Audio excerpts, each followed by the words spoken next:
Good morning, everyone. To start out this morning's commemoration and remembrance ceremony, I'd like to call on Andrea Vargas from our office to lead us in the national anthem.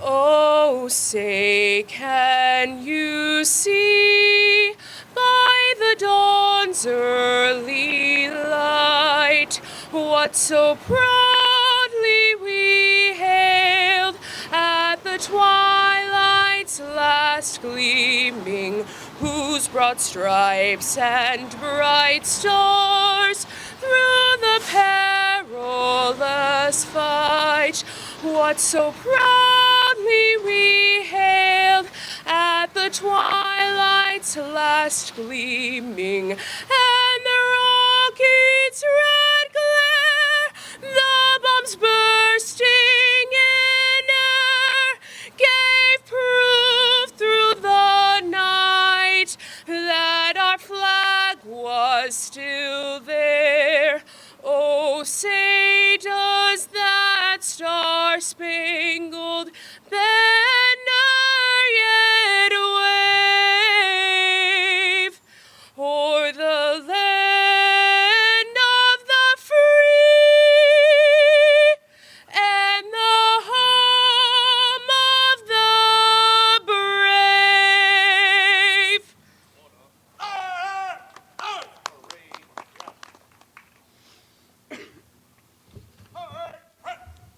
Thank you, Andrea. I would like now to call on Councilman Frank Fogarty to come and lead us in the Pledge of Allegiance.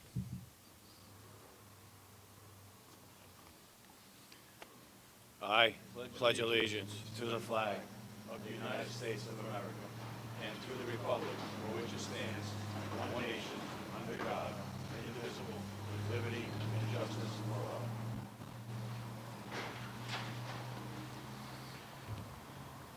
Thank you all, and please be seated. I'd like to take a moment before we begin to first say thank you to all of you for joining us today as we remember this somber day that happened 23 years ago. It's hard to believe. 23 years seems like a long time, but for those people who were impacted by it, those people who were there and saw the news on TV, it seems just like yesterday. I'd like to take a moment to also thank our Secretary of State, Greg Amori, Council President Bob Rodrigues, who's here with us today, Council Vice President Frank Rigo, Councilman Frank Fogarty, and Councilman Rick Lawson, who have joined us. Also with us today and who will be offering remarks are Chief Michael Carey, Chief Chris Francisconi, and I really want to thank the members of our police and fire department. Not only were police and fire department members in New York affected by this, but so were members of our very own department who responded in the aftermath to New York City to help the residents and victims in New York. I want to thank them for being here, for what they do day in and day out, every day of the week, and I really appreciate that they had their honor guards here to help us remember that day. Also want to offer a special acknowledgement to the Delfemini family, who lost a family member of their own. In East Providence, a person by the name of Carol Bouchard was lost during the September 11th attacks. Carol, an East Providence native, was on board one of the planes that were hijacked and crashed into the Trade Center. On September 11, 2001, 19 militants associated with Islamic extremist groups, Al-Qaeda, who had orchestrated suicide attacks against the United States, hijacked 4 airplanes and carried out an attack against the United States. 2 planes were flown into the World Trade Center, Twin Towers in New York.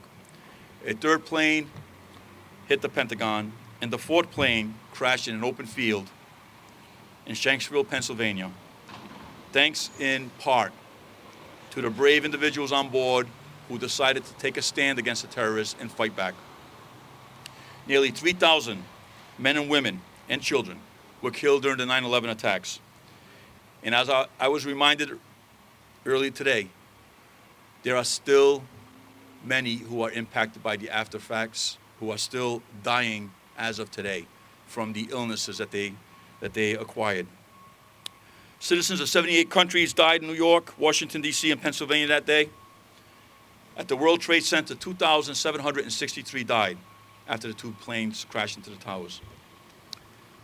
Of the 2,763 who died, 343 were firefighters and paramedics, 23 were New York City police officers, and 37 of those were Port Authority police officers. At the Pentagon, 189 people were killed, including 64 who were on the American Airlines Flight 77. On Flight 93, 44 people died when the plane crashed in Pennsylvania. That morning, the lives of Americans were changed forever. The impact of that day was felt for days, weeks, and months, and even years. Today, we celebrate Patriots Day. We celebrate the fond memories of the victims of the terrorist attacks. We will celebrate the brave men and women who helped in the rescue and recovery efforts. And we will celebrate our freedoms of America. In the immediate aftermath, one thing that I personally recall and remember is the unity, how we all came together as Americans, how we all came behind our first responders, how we all came behind our police officers. Having served as a police officer myself, I remember distinctly when I was out in public and people would come up to me after that horrific event, come up to me and say, thank you for your service, offering to buy me a cup of coffee or offering to pay for my meal. It was really a remarkable experience to see the unity of everyone coming together as one country in support of all of us.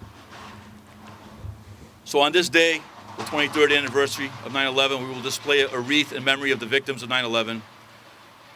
We'll sing about their amazing grace. And lastly, we'll reflect on the flag, which will fly at half-staff in memory of those who lost their lives on that tragic day. With that, I'd like to introduce a true townie and someone I'm very proud of, our Secretary of State, Greg Amore, to come up and say a few words. Thank you, Mayor. Thank you.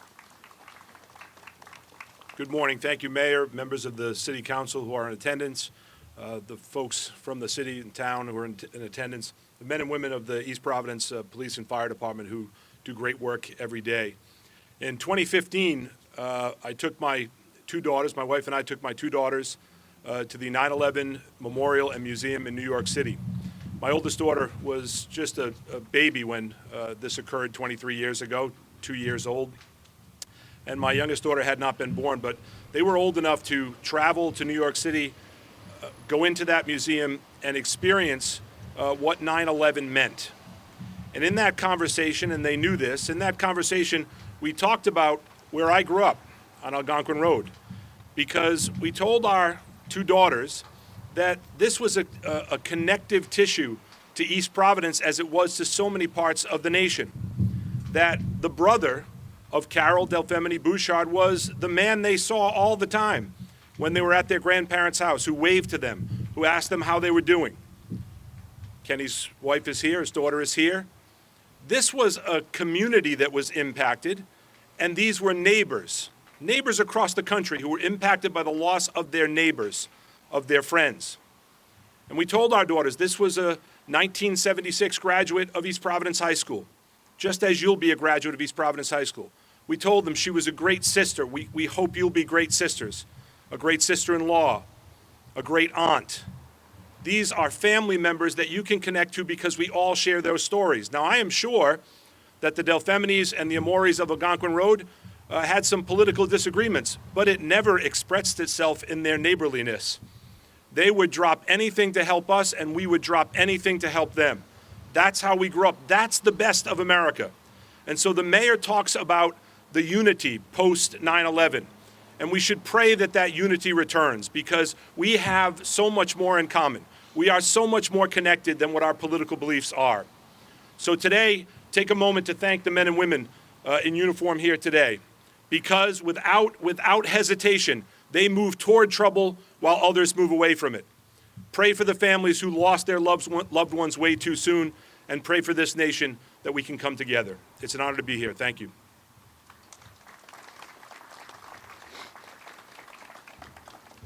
Thank you, Secretary Amore. I'd now like to call on Council President Bob Rodericks to provide some remarks.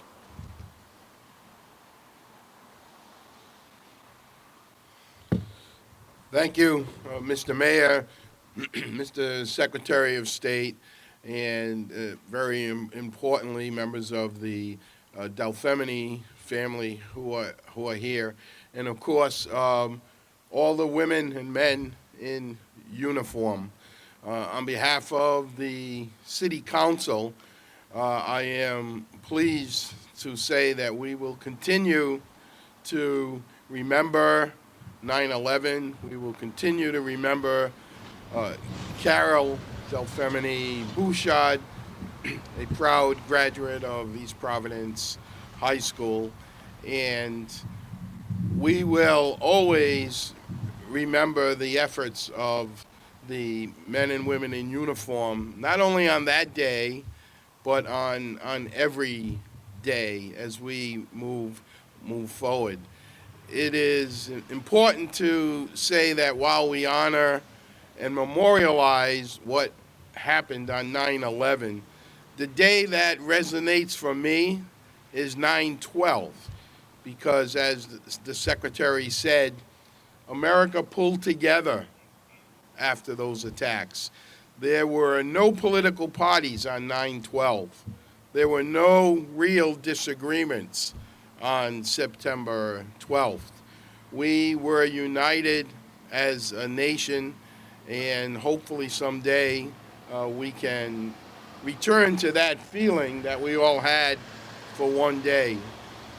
In closing, I would say to our fire department, our police department, all other first responders, a comment that I always mention at events like this: the East Providence City Council and all of city government, no matter what, will always have your collective backs. Thank you, and to the Delfemini family, our prayers go out to you. Thank you all. Thank you, Council President. I now would like to call on Chief Michael Carey of the East Providence Fire Department to present his remarks.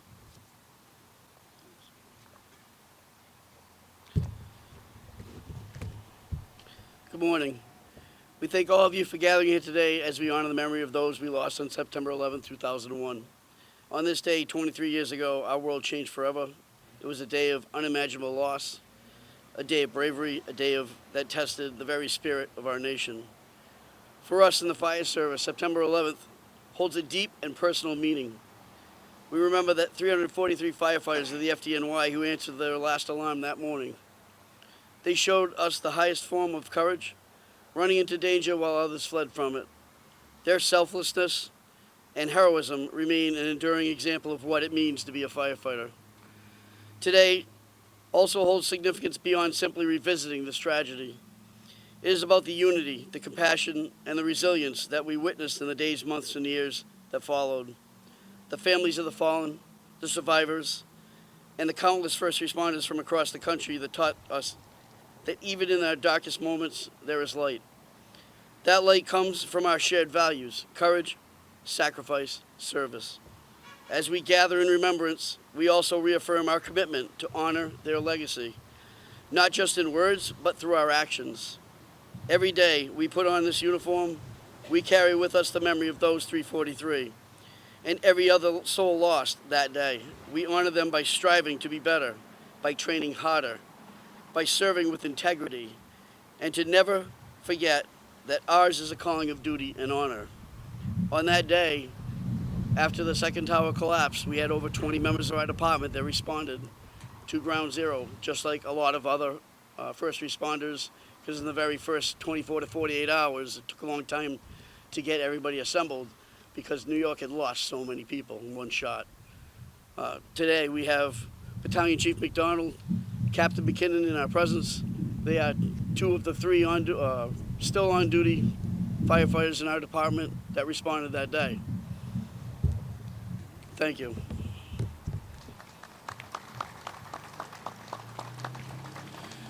Thank you, Chief.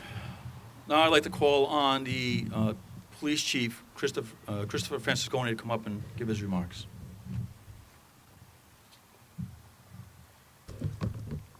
Thank you, Mayor. Thank you all for joining us as we commemorate the 23rd anniversary of the 9/11 terrorist attack upon our great country.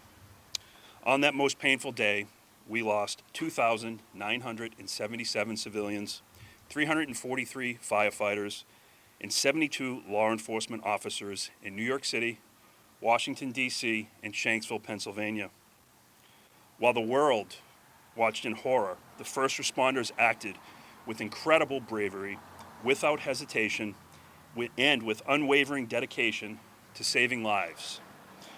Duty-bound, these heroes were placed in a situation that was beyond comprehension, one that most cannot fathom. Imagine for a moment knowing that by pressing forward and ascending those towers, you will likely not survive. Many knew they might not return, but their sense of duty to help others was stronger than their fear. Those brave heroes went on to conduct the largest rescue operation in the history of the United States. Members of the FDNY helped evacuate more than 25,000 people from the Twin Towers. The New York City and Port Authority police departments evacuated approximately 5,000 people from the area of the towers in Lower Manhattan. A truly amazing feat of selflessness, a testament to the resilience and strength of those brave men and women. In those moments of darkness and utter despair, these heroes offered hope and were the lifeline to so many.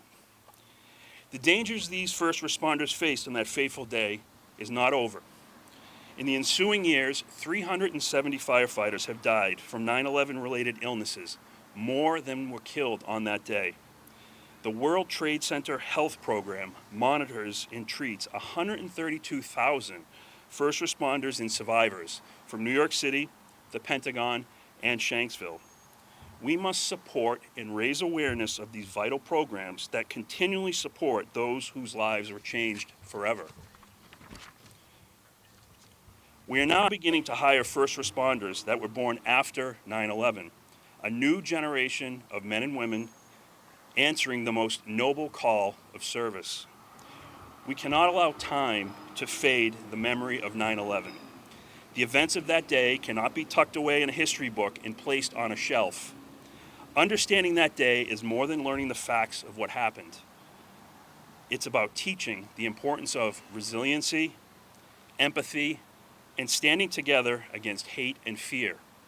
Strangers helping strangers, the palpable sense of unity in the subsequent days and months after the attack. The absolute best of the human spirit. So much of the good that rose from that deadly day, that deadly and traumatic day. The spirit of togetherness is something we should all remember and carry forward. We must never, ever forget. Thank you.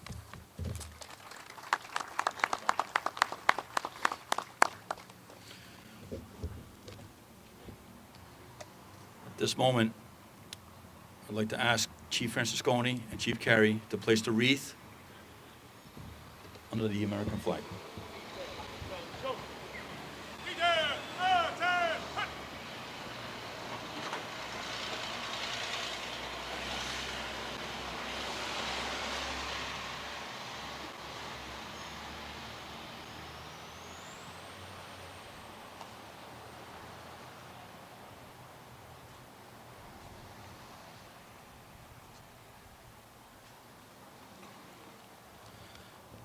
I now would like for all of us to take a moment of silence as we reflect on those lost.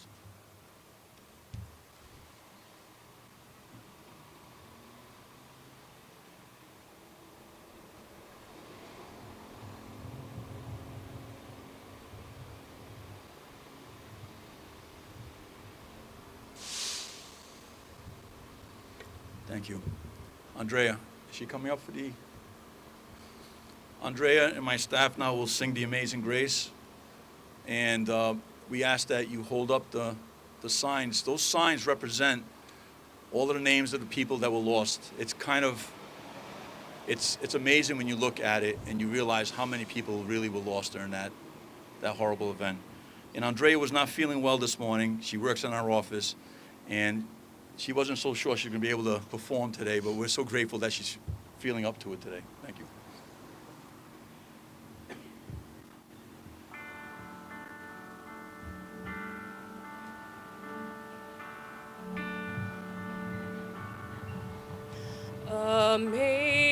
Amazing grace, how sweet the sound that saved a wretch like me.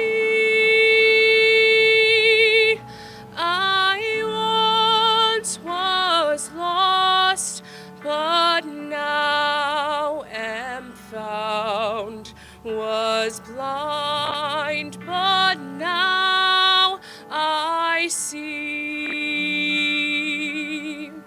'Twas grace that taught my heart to fear, and grace my fears relieved.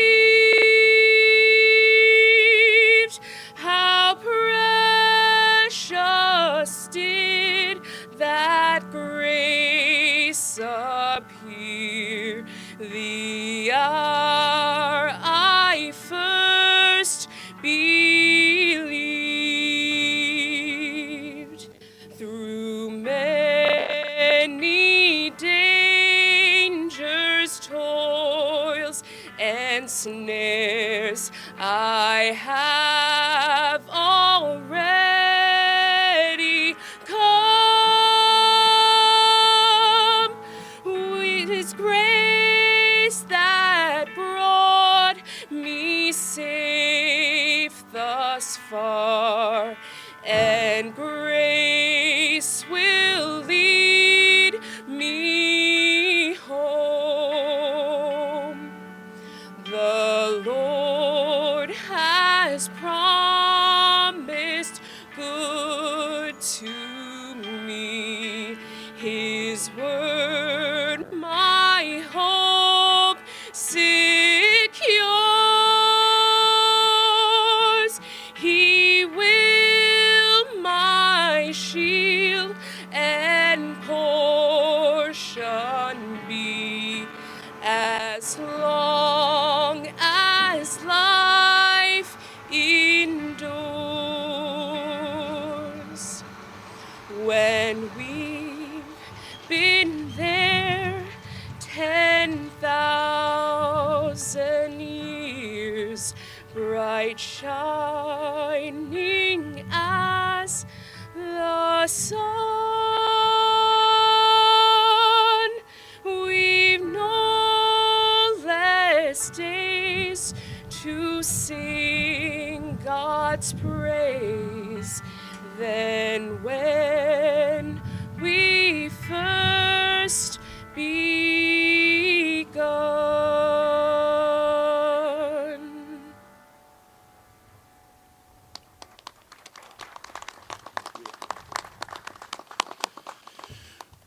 That concludes our ceremony, but before we go, I do want to recognize the people who came together to make this ceremony even happen. Without an incredible staff, with my chief of staff, Patricia Rezendi, Andrea in the office, and Matt Paddock, there was the building department, Sean, Tony Vieira, the rest of the team from the building crew who helped us set this up today, the men and women of the East Providence Fire Department, Police Department. We thank all of you for your service day in and day out, and we thank you and the community for supporting this incredible team of people that are here for you. Thank you for joining us today, and we will never, as long as we're here, we'll never not remember the sacrifices of those who died on September 11th. Thank you all.